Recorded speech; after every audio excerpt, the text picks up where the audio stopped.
Assalamualaikum warahmatullahi wabarakatuh. Pertama-tama saya akan memperkenalkan diri saya dulu. Nama saya Edo Bayu Pamungkas dengan NIM H0711711004. Kali ini saya akan membahas tentang TCP server dan TCP client. Baiklah, langsung saja.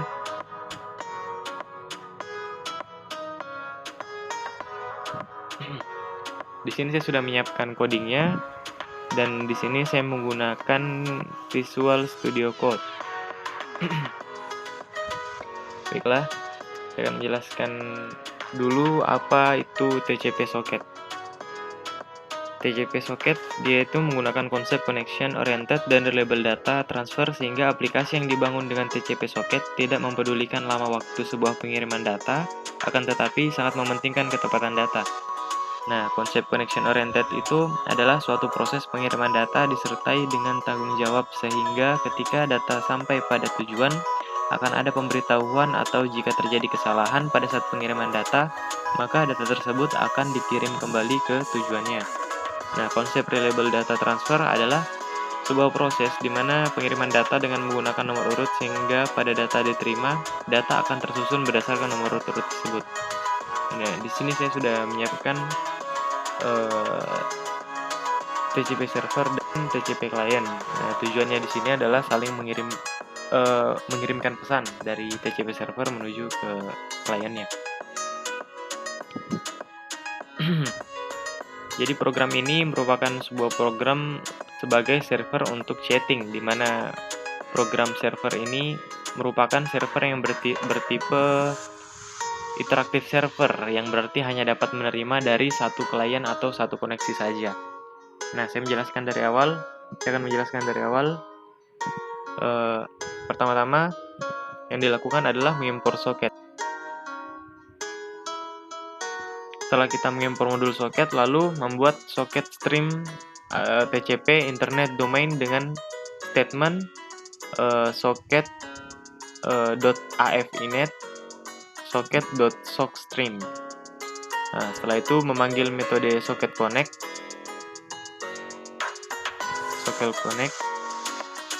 di mana address adalah sebuah tuple atau host port untuk internet domain dan pathname untuk Unix domain.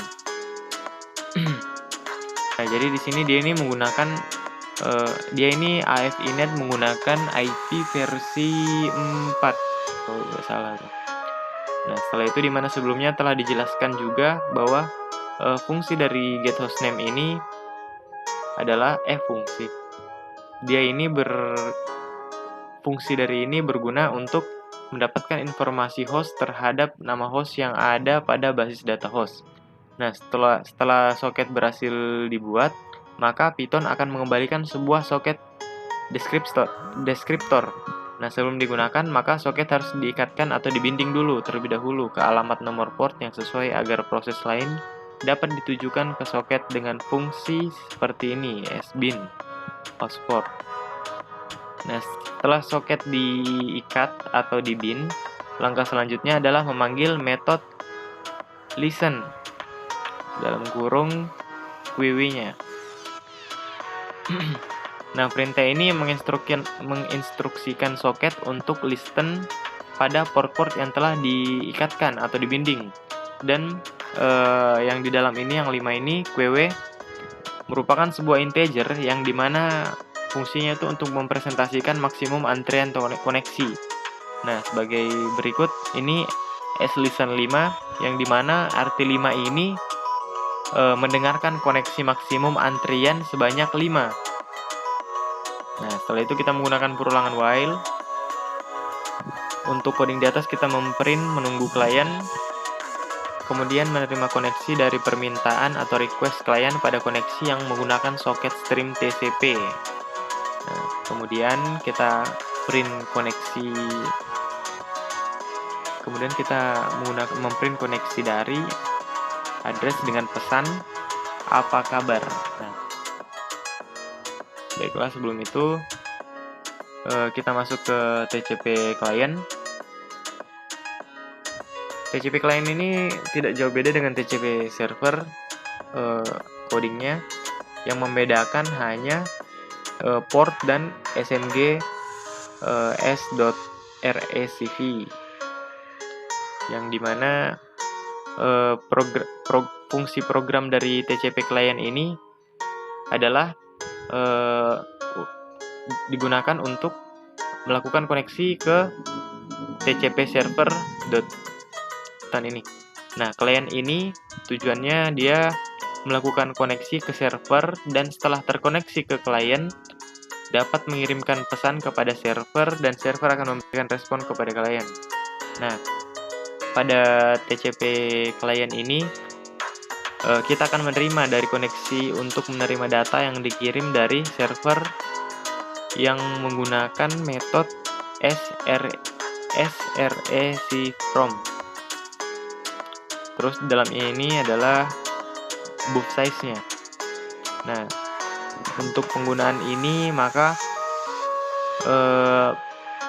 buff size yang 1024 ini adalah mengartikan bahwa data yang diterima sebesar 1024 byte. Nah, setelah itu kita print MSG-nya. Nah, untuk membuktikannya, maka kita akan run dari TCP servernya dulu.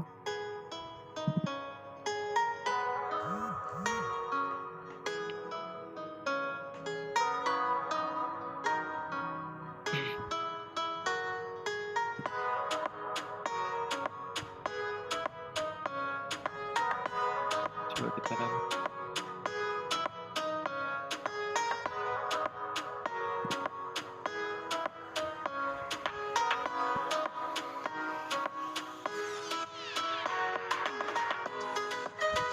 Karena dari TCP server masih loading, masih agak lama, saya akan tampilkan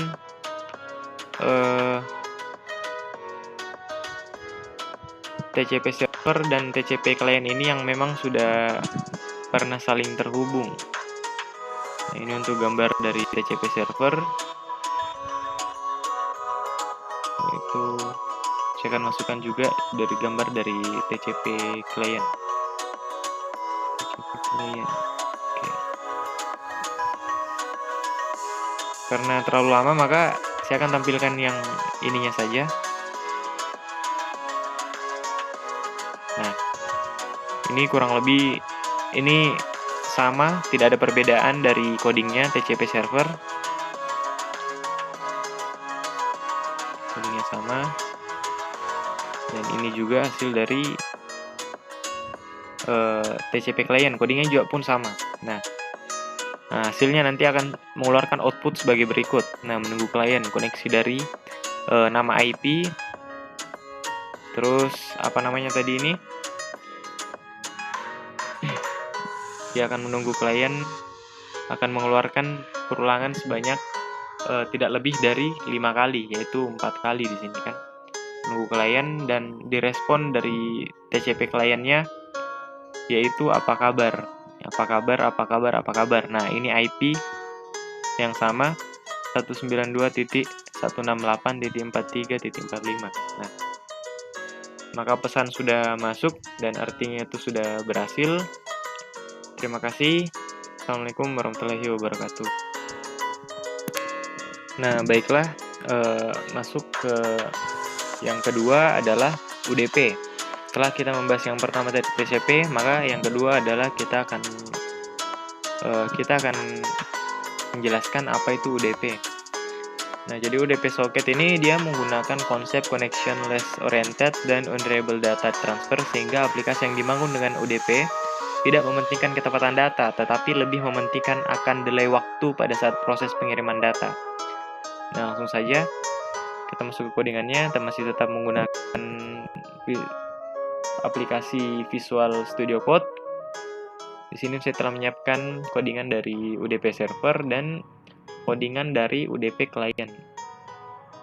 Nah, saya akan menjelaskan dulu dari UDP servernya.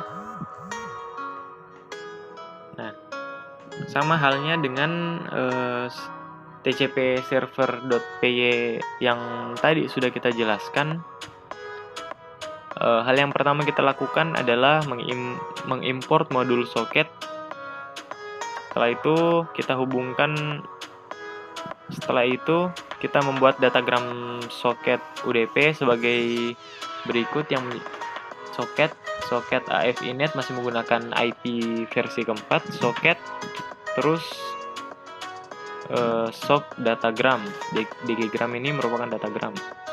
Nah, setelah itu kemudian kita menghubungkan soket dan mengikat host dengan get hostname yang sudah dijelaskan tadi. Setelah itu kita ikat bin sama penjelasannya dengan yang TCP tadi, terus menggunakan pulangan yang sama kita print.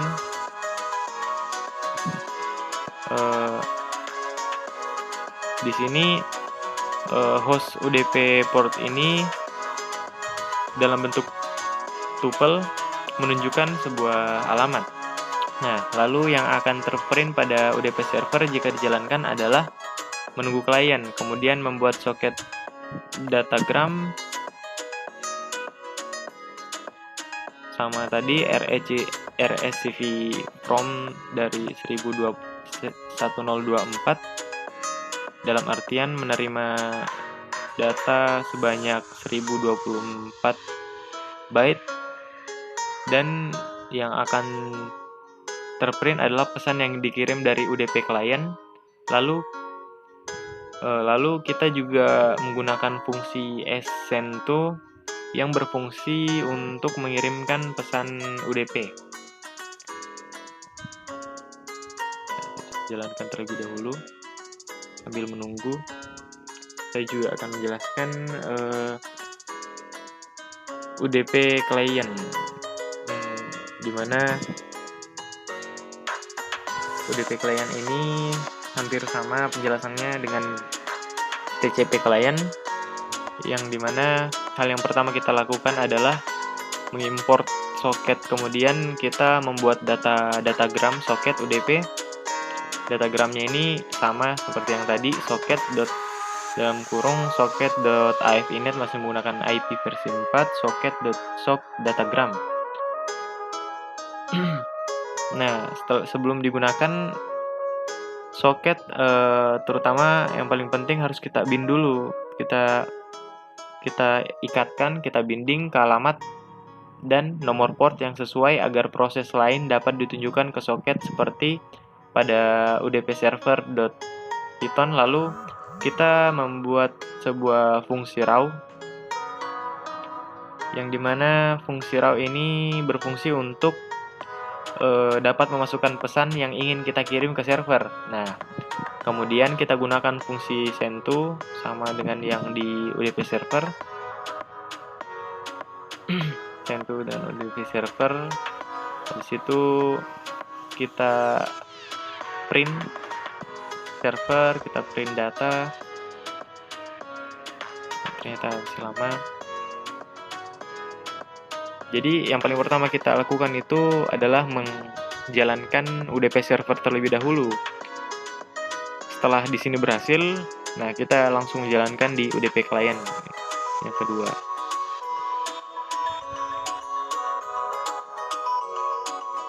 Lalu karena masih lama, saya tampilkan saja yang pernah saya screen dengan coding yang sama. Bentar, saya buka dulu. UDP server PNG.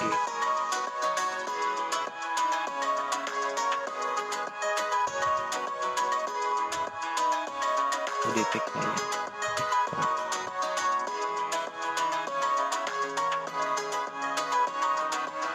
Saya hapus saja karena terlalu lama,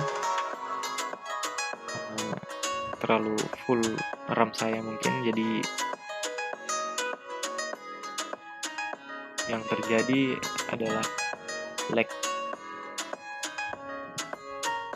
dan lalot. Nah, ini sama persis UDP server, codingnya sama, terus ini juga codingnya sama UDP client. Nah, di sini outputnya sudah keluar. Ini menunggu klien. Nah, dari pesannya itu, pesan dari klien itu adalah halo, masuk. Halo dari IP IP laptop saya karena menggunakan satu laptop maka IP-nya sama. Yang ini juga dijelaskan IP-nya sama. Terus ini UDP portnya 1234 dan pesan dari server adalah terima kasih atas pesanannya. Nah, sini juga sudah masuk terima kasih atas pesanannya. Nah, karena sudah sekian dari penjelasan dari saya, terima kasih. Assalamualaikum warahmatullahi wabarakatuh.